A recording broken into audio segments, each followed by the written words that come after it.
found what looked to be an interesting forest road up a mountain west of Buena Vista, Colorado. And I got to the top, 9,820 feet, only to find it developed with cell towers and a radio shed. I'm gonna head down here to a slightly more natural setting and have some breakfast and make some coffee.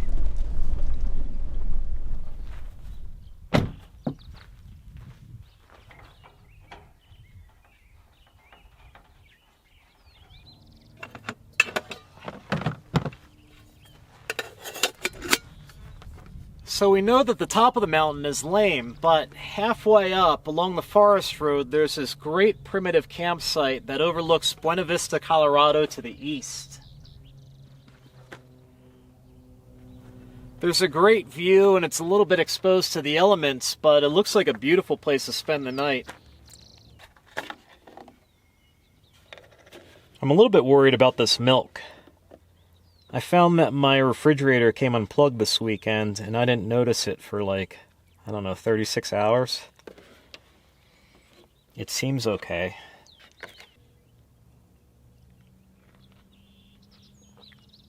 Tastes fine to me.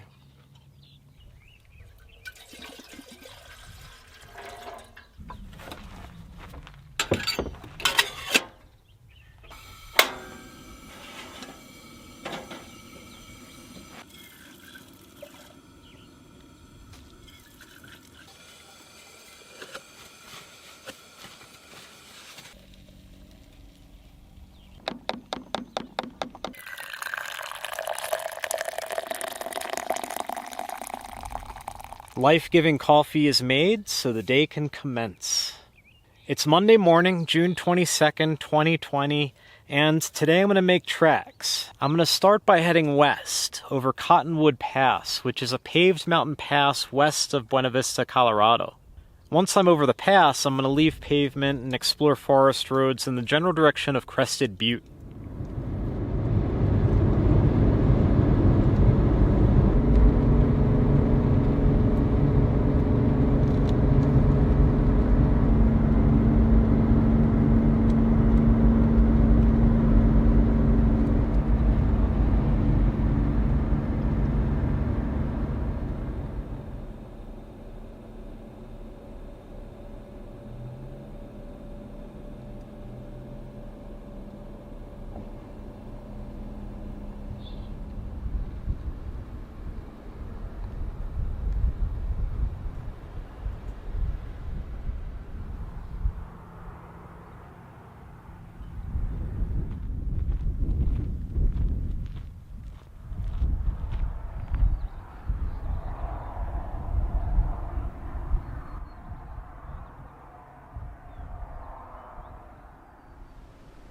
Cottonwood Pass.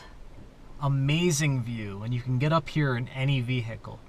I think the paved road is relatively new, and it's very smooth and well maintained. Now I'm going to go down the other side of the mountain and keep an eye out for forest roads. And I think I see my turnoff about 2,000 feet down.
sleet is collecting on the awning. That's no good. This is getting really heavy.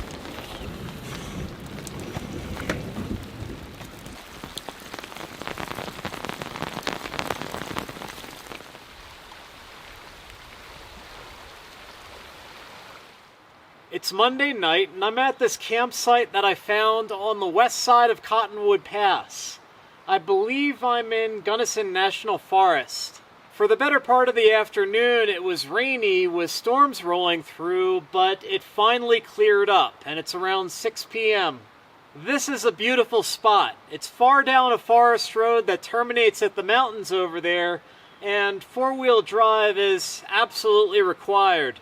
The only thing is the campsite isn't perfectly level, but that's easily fixed with some rocks under a tire.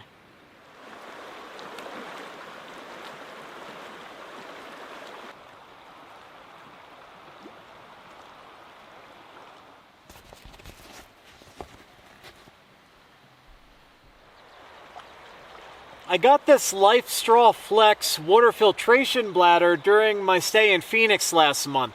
I just emptied my Nalgene, so instead of refilling it with spring water, I'm going to give this a whirl.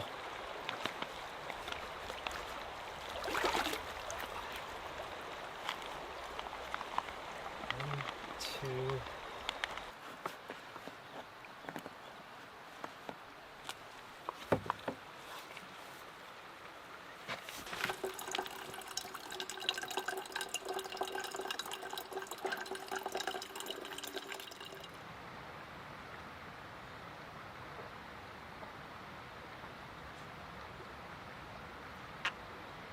Yeah, man. Yeah.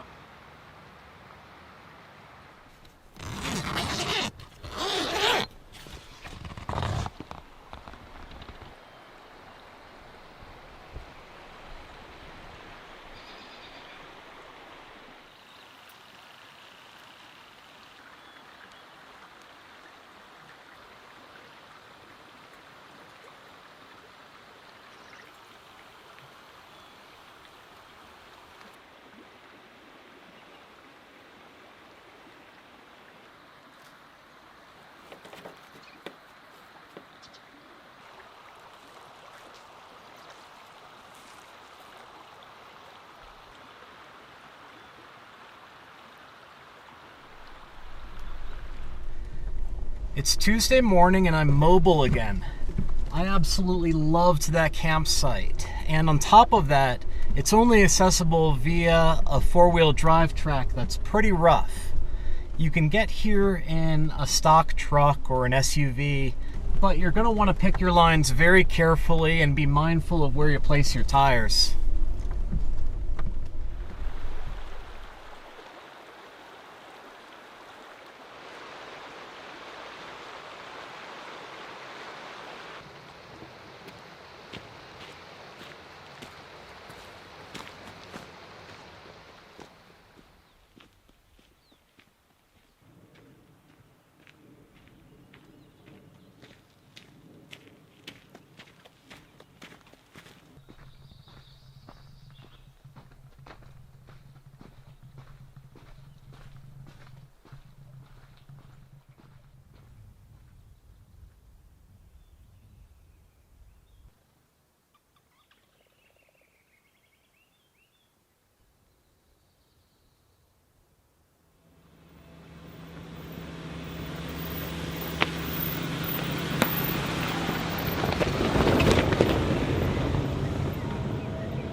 The random things you find in the mountains.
I'm almost at the summit by this tiny alpine lake, and I'm considering different places to camp. And there's some fire rings up here, but the weather's been too random lately, and I think this is too exposed. So I need to backtrack and go down in elevation just a little.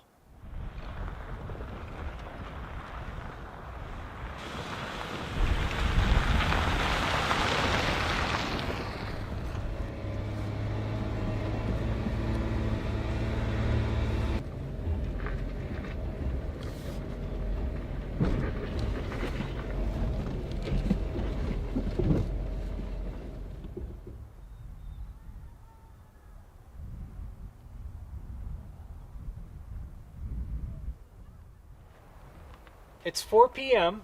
I found a decent campsite that offers some protection from the elements, and I am famished. This is pizza on the grill at 11,500 feet.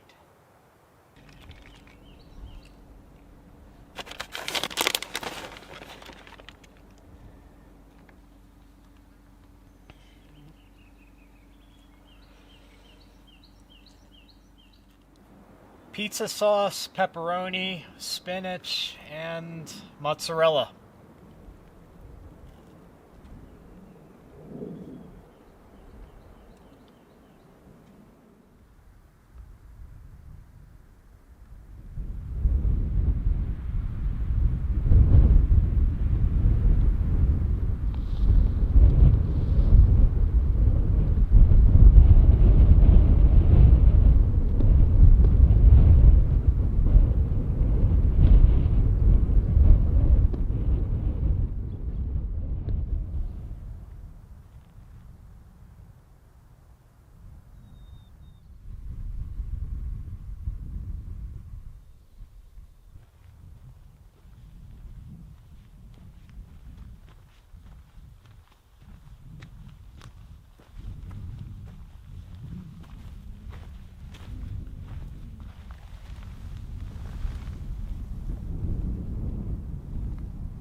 I'm back in the Jeep for the night, watching a movie and snacking on wheat thins and cheddar cheese. After my pizza this afternoon, I set off on foot to the top of the pass, which was about a 2-mile hike round trip. And then when I got to the top, I must have spent close to 4 hours up there just taking in the scenery, and it was awesome. Beautiful Wednesday morning. Now let's get the show on the road.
This mountain track is just within the limits of my Jeep. It's not that the Jeep isn't capable and even capable of more. It's that I don't really consider this a wheel-in Jeep. This is a high mobility camper. And that being said, there's a matter of practicality here. On a vehicle running 37 or 38-inch tires, you could be a fair bit relaxed on this trail. But on a moderately lifted Jeep running 35-inch tires, I have to be very careful picking my lines. I'm not up armored at all, and I'm quite content with that because I seldom run into tracks like this. But there is very little margin for error, and breakage isn't an option.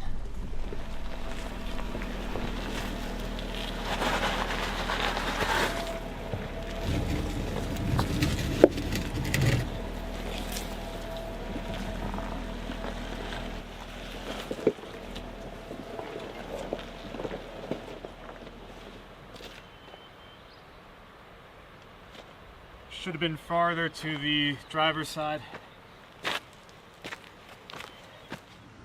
This broken down Can-Am complicated things a little bit. My options were to take a high line to the left that would be sketchy and off camber, or hug the Can-Am to the right. I ended up hugging the Can-Am and I got through cleanly.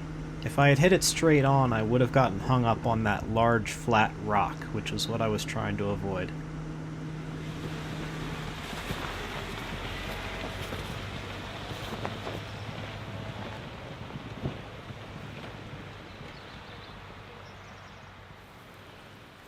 This sign isn't kidding, and in fact, it's leaving a lot of details out.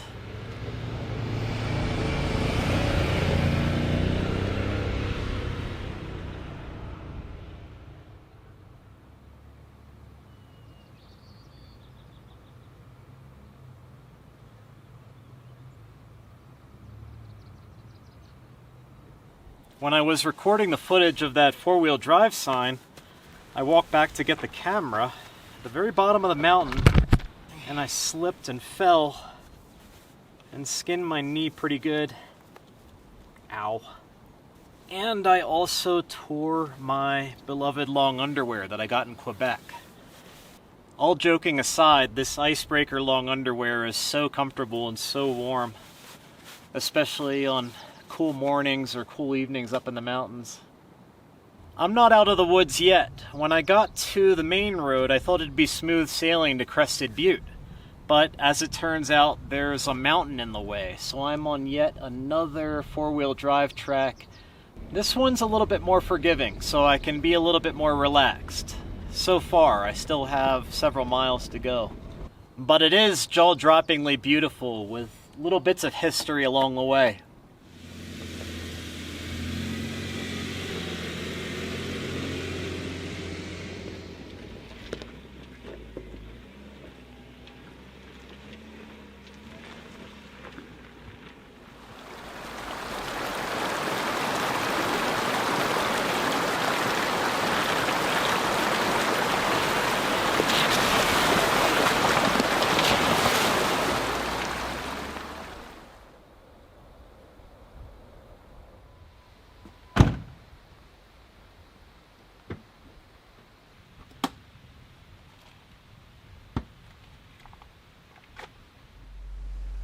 I'm over the mountain, and I still have approximately, I would say 6 miles to go until I get to what I think is going to be a well-groomed dirt road. All right.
A heaping plate of fettuccine alfredo with spinach and topped with mozzarella, as Olive Garden might.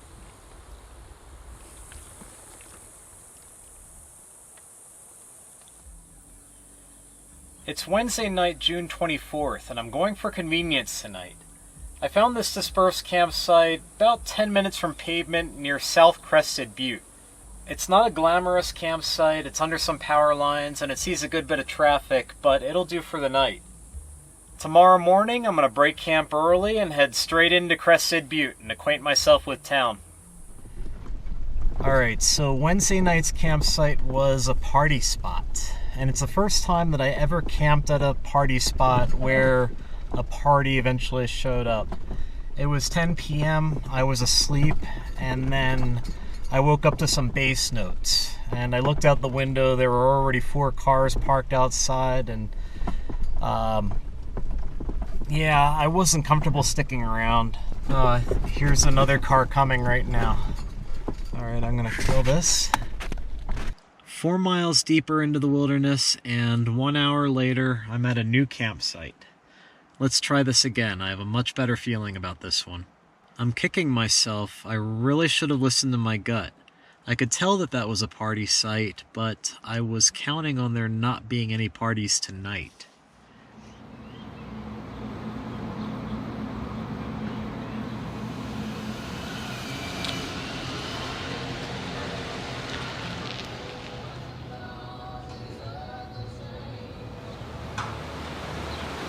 It's Thursday morning, June 25th, 2020, and I'm in Crested Butte, Colorado. I slept pretty well after I relocated campsites last night. I guess my luck ran out. An eventual party is just something you have to be prepared for when you're camping close to civilization. This has pretty much become my end of the week routine. To find a nearby town, settle in for the weekend, find internet, and this is where I'll edit and publish this week's episode. But before I do all that, I'm going to walk around a little bit and, per usual, find something to eat.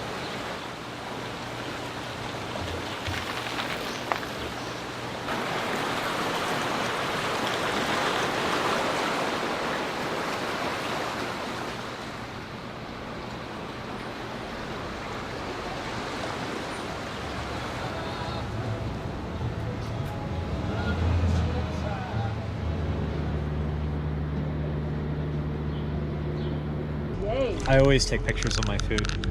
And this is a photogenic pizza. It is a beautiful thing. It's a Kodak moment for sure.